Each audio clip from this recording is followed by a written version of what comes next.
Wow, it's so lovely to see your faces shining bright today.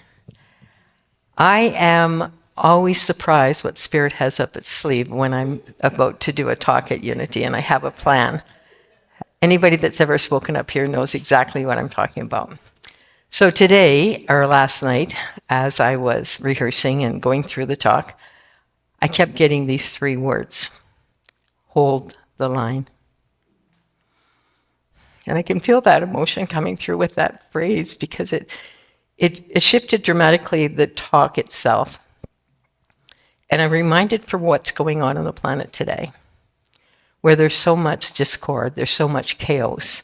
So what is our role to do as we're navigating these times on the planet? It's hold the line. Mary Magdalene, as she watched her beloved on the cross, had to hold the line. She had to let go of anything within herself and be there for that person to hold the line. We are being called today to hold the line for this planet. We are being called to a higher place, to let go of doubt, to let go of fear, to release those pieces inside of ourselves that keep us safe, and to know inherently within ourselves that we are here to hold the line. Take a deep breath and feel that inside of you. I wasn't always confident that I could hold the line. I think most of us could understand that. In fact, my journey has been gone from when I was 52, having no God in my, well, when I say no God in my life, you know exactly what I'm talking about. No awareness of God in my life. And that time, my husband had a heart attack, and it was the beginning of me having to release a life that I was attracted to, that I was attached to. He went into the hospital with the sense he was coming out in a week. It ended up being 8 operations and 4 months before he passed. But during that time, because I had technically no God to talk to or any thought that I could actually ask for help, it was my assignment to make sure that he got out okay. I was the one in charge. God didn't have any space in there, but I was the one in charge. That didn't go well. So through that process, what I realized is I thought that he had so much in him left that it was like he couldn't go yet. He wasn't done. My version, not God's version, was that he needed to stay and give all his gifts out to the world. I have my crown on, my Savior crown. Anyway, that didn't work out so well, and about 5 weeks in, he had some trauma. He was in a state where he had to go to ICU. Then he had to have an operation to remove part of one leg, part of the other, his chest bone. At that point, I moved from being the one that was by his bed every night, watching over him in the hospital room, to taking a deep breath as he went into ICU, was intubated for several weeks. At that point, I had to release that assignment that I had given myself. I had to let all that go and allow the journey was what the journey was. It wasn't my job to save him. It was my job to witness and be there. In our lives, then we have all those times when we feel like we have to fix people, or we have to make their lives a little different because we see in them something, but it's not our job. After that time, after he had passed, the day of the funeral was really the day when the Spirit opened the door for me, or should I say, some magical thing happened. I walked into my bathroom the day of the funeral. My contact lens case was upside down. The contacts were right underneath. And those who know me as a logical left-brain computer programmer, I did not try and figure that out.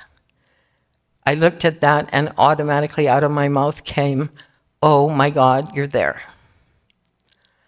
I had no idea where there was. I hadn't even thought about there. But all of a sudden, that I didn't have to think about it. That came right through me. I knew instantly. I don't know how he could have done it in the state. He didn't have any legs left, frankly, how he was going to do that. But he had enough around him that they made that happen. So a door opened. A door opened I didn't even know that there was a door to go through, and I had to walk through. And all of a sudden, I'm starting to come into awareness that there is more to think about than I had previously thought. Fast forward a couple, probably all the teachers just came into my life. I didn't have to go looking. I didn't go on Google. I didn't find the teachers. Where am I going to find all these people that are going to teach me about this spiritual shit? So I just led the same kind of life that I always had led, but all of a sudden, I am just people come to my door. Somebody gives me a card. I sit with it and I say, I think I'm supposed to phone this one. Okay, so I call that one. So I think that's releasing of that sense of control and just allowing whatever comes forward to say yes to. There's a movie, The Yes Man. I think that's appropriate for that. So about 15 years later, all of a sudden, I thought I'm going to write some software to save the planet with Kyoto. And I was thinking I was pretty smart. I'm going to do this software. And what happened was I spent 2 years working on that software. Oil and gas industry went down. We couldn't sell anything, and we had to close the doors, but I lost all my savings. When I say all my savings, pretty much 90% of my savings were gone. And I had to start to look at, I was in this beautiful home with a beautiful garden, and I did not want to release that home. There was no part of me that wanted to release that home, because I didn't have any sense of what would I do if I didn't have that. I was tied, my identity was tied up in this home where I had spiritual gatherings. So pretty soon after I lost my savings, I realized that I had to sell the house. I had to let it go. And it was difficult. And yet, it was exactly what I needed to do. God's plan, not my plan. So I put the house on the market. And I had enough money to last for 2 months to pay the mortgage. And I was like, how is this going to work? Because they're going to come and take my house. But suddenly, every month, I could roll over some money, and I had enough to last till the house sold. But then what happened was, no plan again. I get in my car with my dog, and I have no idea what I'm going to do next. Like, God is supposed to send me the memo, right? Like, seriously, they have technology up there, but no memo. So I get in my car, and I end up in a Soyuz at my stepson's vineyard, and I'm on my knees on the earth, connecting into spirit. You know how zen it is to go down rows and rows and rows and rows of wine and just trim, and there's no thought. It's just like move, just go to the next spot. And I began to heal from that time where I had lost what I felt like I had lost so much, which is not really true. And all of a sudden I was going one day to a physiotherapist because I'd also been in a car accident. It was a busy year. And so she says to me, we're in the midst of this, and she said, have you ever thought of walking the Camino de Santiago? And I'm like, done. That's the next step. So we don't get the memo 3 months ahead. We just get the memo when we're ready to get the memo. So I knew that I had already planned a trip in Ireland, a spiritual journey that I had paid for years before. So I decided I would do Ireland, walk the Camino of Santiago, and then go to Bali, and it would be 100 days. My drink, pray, love journey. And off I went. And it was painful because I went a month before, so I never trained. I just went. I got that message, go to the Camino, and done. Gonna do it. And it was quite an amazing journey. By the time I came home from that journey, what was interesting was I looked like I'd lost 10 years. Like my face was full, rested, revitalized, ready to move on to the next thing. And so I get home, and of course I don't have a house. I have no quote home. And I put an ad on Facebook. I keep moving this down. I put an ad on Facebook that I needed to find a place to house sit. And in 3 days, I'm house sitting in a $3 million mansion for a year. That clearing of the energy allows more abundance to come through. So from that point, I was basically homeless. Not under the bridge, no wine bottles in the plastic bag, but I was homeless, just really looking for somewhere every couple weeks or every 3 months or whatever time it was to find a place. And all of a sudden, I got a message from a healer who said, I'm not going to work with you anymore. You're not grounded. So I knew I had to find a place to live. I had to commit to something. Again, it was scary because there wasn't a lot of extra funds and I had to trust. And that part of releasing the doubt that we have sometimes that we can't do something when we're guided to actually do that. So I put another ad, my Facebook friends came through for me, and I got a message from Naz, the lady invited me to live with them in her family. And she sent me pictures, says, I want you here. Now, part of it is because my name is Ariana and she's Persian. There was a queen in Persia called Ariana, so I didn't know that. But so she brings me in. I've been living there for 9 years, as become part of a family. So what happened next? I decided I'm going to do the Camino again. It was like, this time I'm going to train so I don't have so much pain. So I go and do the Camino again. I come back and I have a sense I'm going to start a company taking people on the Camino. So I set up, this is where spirit really demonstrates, when spirit really comes through and just like whaps you. So I'm on the pilgrimage, and we start in the middle in Burgos, and we head out sort of the back road, and all of a sudden somebody's calling my name. I'm in like Spain, somebody's calling my name in the middle of Spain. She says, I started in St. John. I'm here because you did your talk at the movie night, and I'm here. Thank you so much. This is the most amazing thing. You can't meet people at the mall for coffee and find them. In the middle of Spain, I'm being waved down by this person. I thought, well, that's interesting, right? A couple of weeks later, I'm picking up the group, and there's a table of 4 there. And is that you? Another group, 4 people said, we came to your movie night, and we're here on the pilgrimage because you inspired us. And I thought, this is very interesting. And then I'm almost at the end. I'm sitting down for coffee with somebody, and there's this head peeking around a car and says, is that you, Ariana? And so what I came to a conclusion of that is, I have 0 faith. I have total knowing of the capacity that spirit has to do things. They don't have computers up there, but somehow in the middle of a country with no pre-climbing, I have 3 people find me in the middle of Spain. 3 people that I had served at some level without realizing that I was serving. And it was just a magnificent experience of what I call the ETCS. Anybody curious about what that might stand for? It's the Earth Traffic Control System. And upstairs, they don't need banks of computers. They just need the things that they're up there with all their tools and their little schemy things. So that's when I became aware that I have no doubt at all that Spirit's on the team. Spirit's going on. On the planet today, it feels like Spirit has forgotten about us sometimes.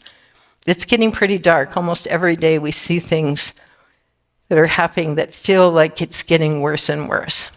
We see a group of ostriches, for heaven's sakes, being shot and mutilated, and in front of, like, the horror of it. It's almost like a war zone in this field, because the plan is to eliminate all these beautiful birds.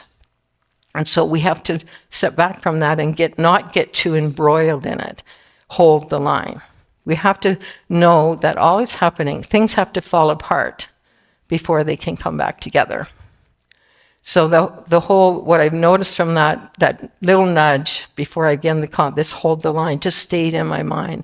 How can we hold the line as we navigate the fear that we're feeling from our family members, the fear that people are sending us emails, people are sending us videos to watch. This is going to happen, then that's going to happen, then that's going to happen.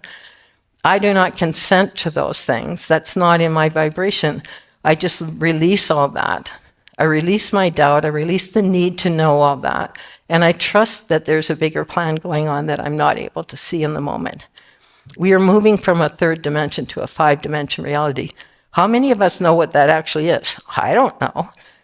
How do we know what we're on different timelines? I don't know. But I know that we're on the right path. I know that that's why we're here. So the next kind of the thing that moved me along in my path was I ended up doing a Camino de Santiago again with a group of 7 women. Now, in hindsight, it was a setup. You know what? Sometimes they do set you up. In hindsight, it was like if I had got the job description, I was just happy I got 7 people paying me to do this, and it's going to be so much fun. But the job description was you're going to walk 800 kilometers every day, maybe 25, maybe 30. Then you're going to check everybody in and take care of them for 8 hours. Then you're going to do it the next day, and you don't have days off. So if anybody's ever done a 3-day seminar, try 40. Needless to say, a lot of my shit came up during that trip. And there was a lot of judgment going when they perceived that I'd done something wrong. And what happens when we're judging others? We start judging ourselves. When you're judging someone, you don't really have to say anything. People know you're being judged. I knew that I was being judged. And of course, what did that do within me? It set off my own self-judgment. So by the end of that, I was done. I thought it was, I'm not doing this ever. This is never going to happen again.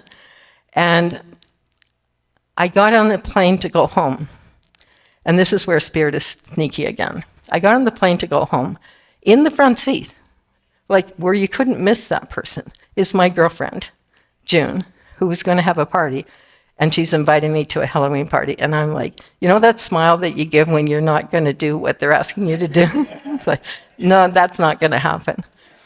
And so I had already decided that there's not a chance in hell I was going to do that. So I get down to baggage when our plane lands and we're delayed. And she says, I've got something to talk to you about. I'm thinking, damn, I'm going to go to that party. So I go to the party. It turns out to be a kids thing. And she sits down and says, I have a download. You're supposed to do Mary Magdalene pilgrimages. So we finish off one thing. There's a release of that energy, not doing that again. And all of a sudden, right there is the next prompt for what's next. That I was not in any way, shape, or form even thinking about doing anything next. So I think about it and I say, I don't know anything about this. How am I going to lead a pilgrimage? But I agreed to read these 3 books. And read the 3 books that she gave me with Kathleen McGowan's series. And I said, okay, I'll do it. I do happen to have that kind of energy spirit that's just ready to jump in. So off I went. I did my first pilgrimage, and now I'm on number 7. It's been this most beautiful thing that I've done in my life. But in essence, what is interesting about it is I'm now being moved again. We don't know when that's going to happen. I never know. Like last December when I was setting up the 7 pilgrimage, I didn't know that it would be the last one. But all of a sudden I'm getting a message, put final, close it off. So that's what happens once you get used to sort of getting that nudge of what's supposed to happen.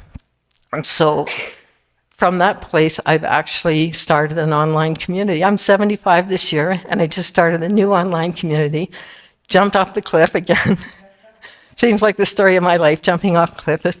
And so I now created a community for Mary Magdalene, the Divine Feminine, and it's growing slowly. It's not as easy as I thought it was going to be. So I've moved into this deeper place of trusting in what the journey should be. And then I get into the kettle of hot water, and I figure, what did I agree to do here? It is a massive thing. I didn't actually realize when I agreed to do it how big it could be. But it's creating a container for people to come together away from social media where they don't have to tiptoe about what they're posting, where they can share vulnerably things that are going on in their life with the knowing there's other people in that same container that are on the same page with them. So that's my sort of, and how much time do I have left, Diller? 1 minute? Okay, how's that? So to sum up, everyone, are you ready?